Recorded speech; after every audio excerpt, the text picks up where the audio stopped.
அமரர் கல்கியின் சிவகாமியின் சபதம் பாகம் 4 7ஆம் அத்தியாயம். கண்ணனின் கவலை. கோபுர வாசலில் அழகிய அம்பாரிகளுடன் பட்டத்து யானைகள் நின்றன. அரண்மனையைச் சேர்ந்த தந்த பல்லக்குகளும் தங்க பல்லக்குகளும் பளபளவென்று ஜொலித்துக் கொண்டிருந்தன.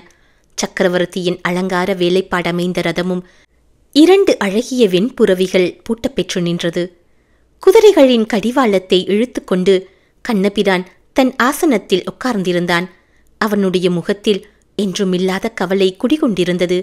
அந்த அழகிய தங்க ரதத்தையும் அழகே வடிவமாய் அமைந்த உயர்ஜாதி புறவிகளையும் பார்ப்பதற்காக ஜனங்கள் ரதத்தை சூழ்ந்து நின்றார்கள். அவர்களில் ஒருவன், "என்ன சாரதியாரே, முகம் ஏன் வாட்டமாயிருக்கிறது?" என்று கேட்டான். கண்ணன் அந்த கேள்விக்கு மறுமொழி ஒன்றும் சொல்லவில்லை. அப்போது பக்கத்தில் நின்ற இன்னொருவன், "கவலைக்கு காரணம் கேட்பானேன்?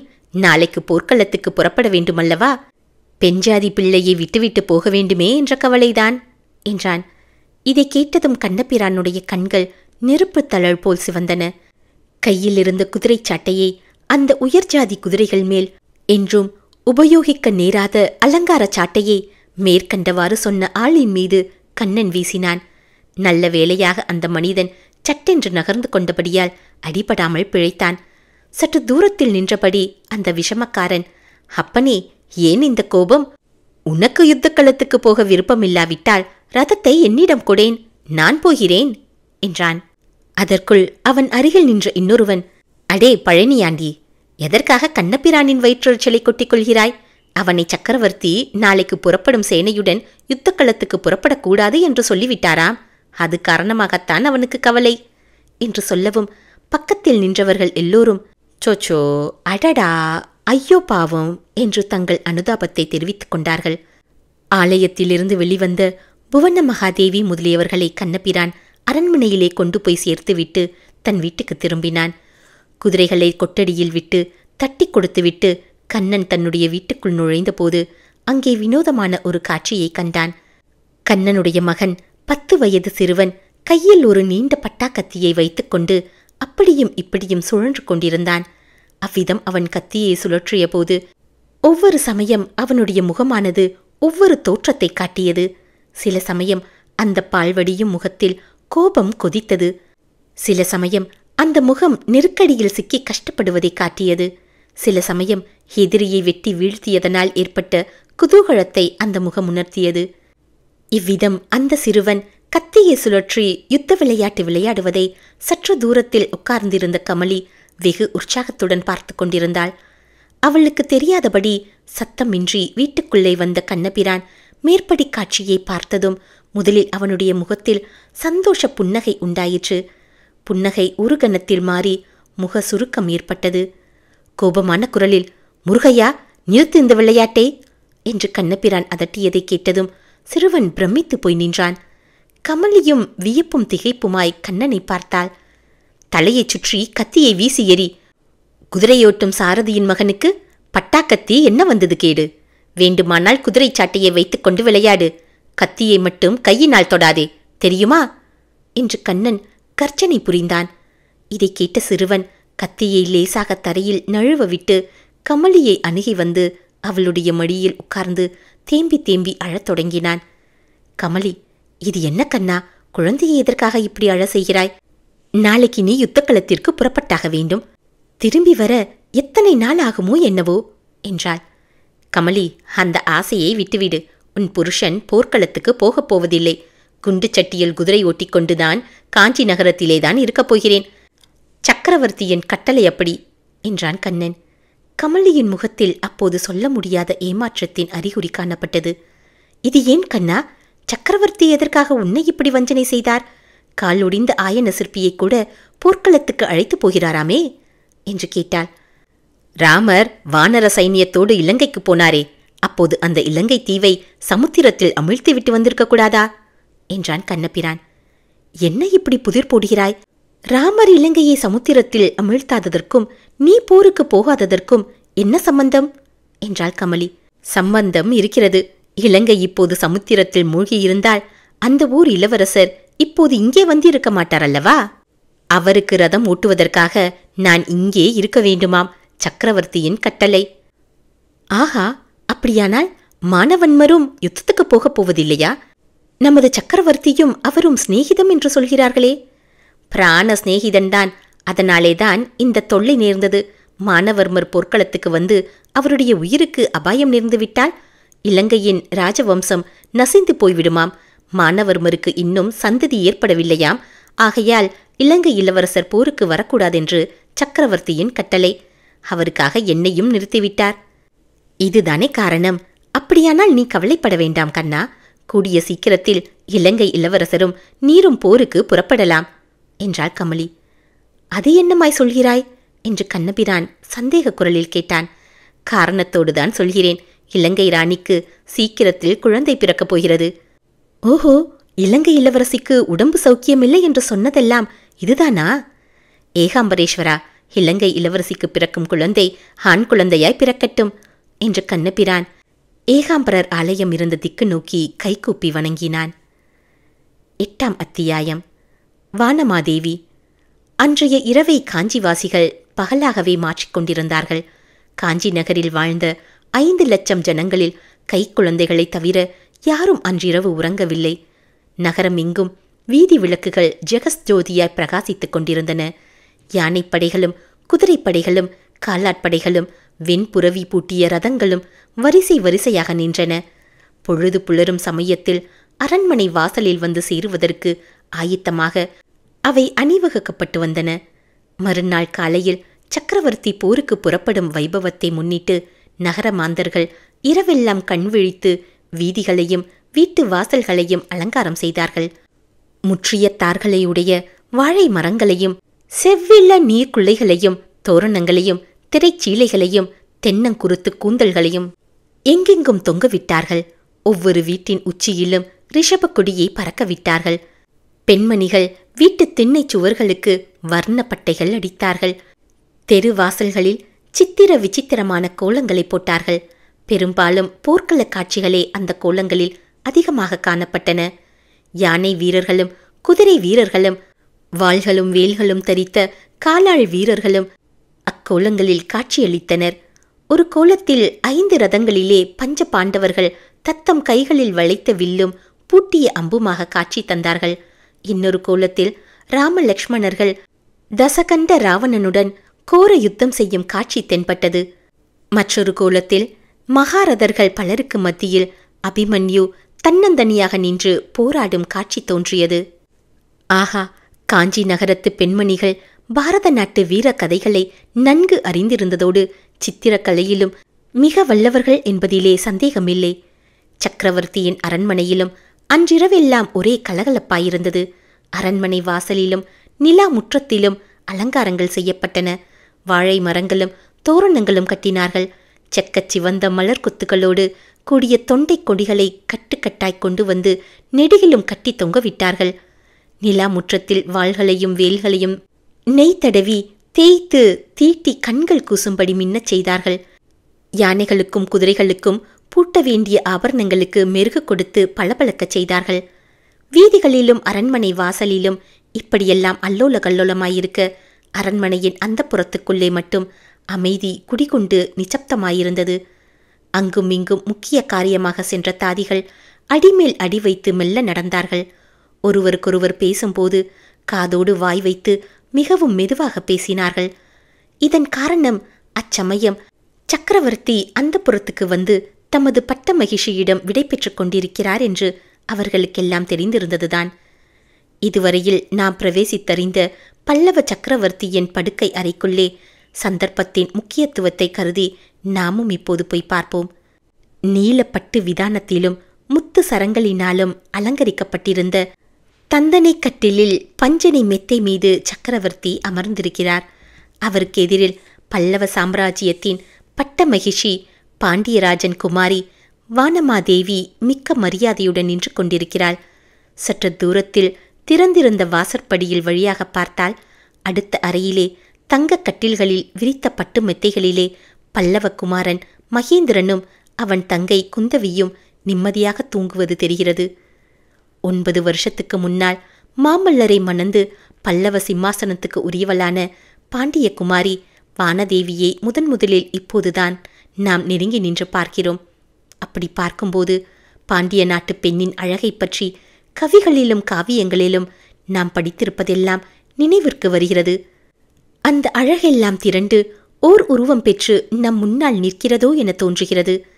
அவளுடைய திருமேனியின் நிறம் செந்தாமரை மலரின் கண்ணுக்கினிய செந்நிறத்தை ஒத்திருக்கிறது. அவளுடைய திருமுகத்தில் உள்ள கருவிழிகளோ அன்றளர்ந்த தாமரை மலரில் மொய்க்கும் அழகிய கருவண்டுகளை ஒத்திருக்கின்றன. இது என்ன அறியாமை? வானமாதேவியின் சௌந்தரியத்தையாவது நாம் வர்ணிக்கவாவது? தபசிகளுக்குள்ளே மிக கடுந்தபசியான சிவபெருமானுடைய தவம் களைவதற்கு எந்த திவ்ய சுந்தராங்கி காரணமாயிருந்தாலோ அவளுடைய மோகன வடிவத்தைக் கண்டு அந்த ருத்ரமூர்த்தியின் கோபாங்கினி தணிந்து உள்ளம் குளிர்ந்ததோ, அத்தகைய உமாதேவி பூமியில் அவதரிக்க திருவுள்ளம் கொண்டபோது மதுரை பாண்டியராஜனுடைய குலத்தையல்லவா தேர்ந்தெடுத்தாள். சுடுகாட்டில் பூதக்கணங்களுக்கு மத்தியில் சாம்பலை பூசிக்கொண்டு பீபதஸ் நடனம் புரிந்த எம்பெருமான் மண்டை ஓடு முதலிய தன்னுடைய கோர ஆபரணங்களையெல்லாம் அகற்றிவிட்டு சுந்தரேஸ்வரராக உருக்கொண்டு எந்த சகல புவன சுந்தராங்கியை தேடி வந்து மனம் புரிந்தாரோ அந்த பார்வதி தேவி பிறந்த குலம் அல்லவா பாண்டிய குலம். அப்பேற்பட்ட குலத்தில் உதித்த வானமாதேவியின் சௌந்தரியத்தை நம் போன்றவர்களால் வர்ணிக்க முடியுமா? தேவி, புறப்பட வேண்டிய தருணம் வந்துவிட்டது. நாளை சூரியன் உதயமாகும் போது நானும் போருக்கு பிரயாணமாவேன் என்றார் சக்கரவர்த்தி. வானமாதேவி மறுமொழி ஒன்றும் சொல்லவில்லை. அவளுடைய கண்களின் ஓரத்திலே இரு கண்ணீர் துளிகள் ததும்பி நின்று தீபச்சுடரின் ஒளியில் முத்துக்களைப் போல் பிரகாசித்தன. திரும்பி வர எத்தனை காலமாகுமோ தெரியாது. ஒருவேளை திரும்பி வருகிறேனோ என்னவோ, அதுவும் சொல்வதற்கில்லை. தேவி, உனக்கு பெரும் பொறுப்பை கொடுத்து விட்டு போகிறேன். மகேந்திரனையும் குந்தவியையும் நீ கண்ணும் கருத்துமாய் வளர்த்து வர வேண்டும். இந்த பல்லவ ராஜ்யத்தை பாதுகாத்து மகேந்திரனுக்கு வயது வந்ததும் அவனிடம் ஒப்புவிக்க வேண்டும் என்று மாமல்லர் கூறியபோது அதுவரை தலை குனிந்து நின்று கொண்டிருந்த வானமாதேவி சக்கரவர்த்தியின் காலடியில் அமர்ந்து அவருடைய பாதங்களை கண்ணீரினால் நனைத்தாள். தேவி, இது என்ன? வீரபாண்டியன் குலத்தில் உதித்தவள் கணவனை போர்க்களத்துக்கு அனுப்ப தயங்குகிறாயா என்று சக்கரவர்த்தி சிறிது பரபரப்புடன் கேட்டார். வானமாதேவி நிமிர்ந்து நோக்கி கூறினாள், பிரபு, அத்தகைய தயக்கம் எனக்கு சிறிதும் இல்லை. இந்த ராஜ்யத்தை பாதுகாத்து மகேந்திரனிடம் ஒப்படைக்கும் பொறுப்பும் எனக்கு நிச்சயமாய் ஏற்படாது. நான் பிறந்த மதுரை மாநகரில் ஜோசிய கலையில் தேர்ந்த நிபுணர்கள் பலர் உண்டு. அவர்கள் என்னுடைய மாங்கல்ய பலத்தை பற்றி ரொம்பவும் சொல்லி இருக்கிறார்கள். தாங்கள் சலுக்கரை வென்று வாதாபியை அழித்துவிட்டு வெற்றி வீரராக திரும்பி வருவீர்கள், சந்தேகமில்லை. பின் எதற்காக உன்னுடைய கண்களிலிருந்து கண்ணீர் துளிகள் சிந்தின? உனக்கு என்ன துயர்? யாரால் ஏற்பட்டது? மனதை திறந்து சொல்ல வேண்டும் என்றார் மாமல்லர். சுவாமி, என்னுடைய மாங்கல்யத்தின் பலத்தை பற்றி சொன்ன அரண்மனை ஜோசியர்கள் இன்னொரு விஷயமும் சொல்லி இருக்கிறார்கள். என் கழுத்திலே மாங்கல்யத்தோடு என் நெற்றியிலே குங்குமத்தோடு மீனாட்சி அம்மனின் பாதமலரை நான் அடைவேன் என்று சொல்லியிருக்கிறார்கள். ஒருவேளை தாங்கள் திரும்பி வருவதற்குள் அவ்விதம் நேர்ந்துவிடுமோ என்று எண்ணினேன். அதனாலேதான் கண்ணீர் வந்தது. தாங்கள் வெற்றி மாலை சூடி இந்த மாநகருக்கு திரும்பி வருவதை கண்ணார் பாராமல் வானுலகத்துக்கு போகக்கூட எனக்கு இஷ்டமில்லை என்று வானமாதேவி கூறியபோது மீண்டும் அவளுடைய விசாலமான நயனங்களிலிருந்து கலகலவென்று கண்ணீர் துளிகள் சிந்தின. அப்போது மாமல்லர் அந்த பாண்டிய குல விளக்கை தமது இரு கரங்களினாலும் தூக்கி கட்டிலில் தம் அருகில் உட்கார வைத்துக் கொண்டார். தமது வஸ்திரத்தின் தலைப்பினால் அவளுடைய கண்களில் பெருகிய கண்ணீரை துடைத்தார். தேவி, நானும் ஒரு ஜோசியம் சொல்கிறேன் கேள். புலிகேசியை கொன்று வாதாபியை அழித்துவிட்டு நான் வெற்றி மாலை சூடி திரும்பி வருவேன். திக்விஜயம் செய்துவிட்டு திரும்பி வரும் சக்கரவர்த்தியை காஞ்சி நகர்வாசிகள் கண்டு கழிக்கும் பொருட்டு வெண்புறவிகள் பூட்டிய தங்க ரதத்திலே நான் ஏறி நகர்வலம் வருவேன். அப்போது என் அருகில் நீ வீற்றிருப்பாய். உன்னுடைய மடியில் மகேந்திரனும் என்னுடைய மடியில் குந்தவியும் அமர்ந்திருப்பார்கள். பிரபு, அத்தகைய ஆசையெல்லாம் எனக்கில்லை. தாங்கள் திக்விஜயத்திலிருந்து திரும்பி வருவதை கண்ணால் பார்க்கும் பேறு பெற்றேனானால் அதுவே போதும். தாங்கள் திரும்பி வந்த பிறகும் நான் இந்த பூமியில் இருக்க நேர்ந்தால் நான் இத்தனை நாளும் ஆக்கிரமித்துக் கொண்டிருக்கும் ஸ்தானத்தை, தங்கள் அருகில் வீற்றிருக்கும் பாக்கியத்தை அதற்கு நியாயமாக உரியவளிடம் உடனே ஒப்புவித்துவிட்டு அகன்று விடுவேன். இந்த அரண்மனையில் தாங்கள் மனம் உவந்து ஒரு சிறு இடம் கொடுத்தால் இங்கேயே இருப்பேன்.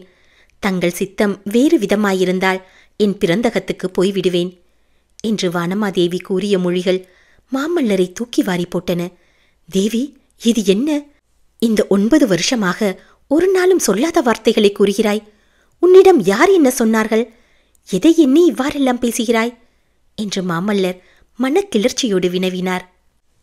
சுவாமி, இந்த அரண்மனையிலும் இந்த மாநகரிலும் இந்த பல்லவ ராஜ்யத்தில் எல்லாருக்கும் தெரிந்த விஷயம் எனக்கு மட்டும் தெரியாமல் இருக்கும் என்றா நினைத்தீர்கள்?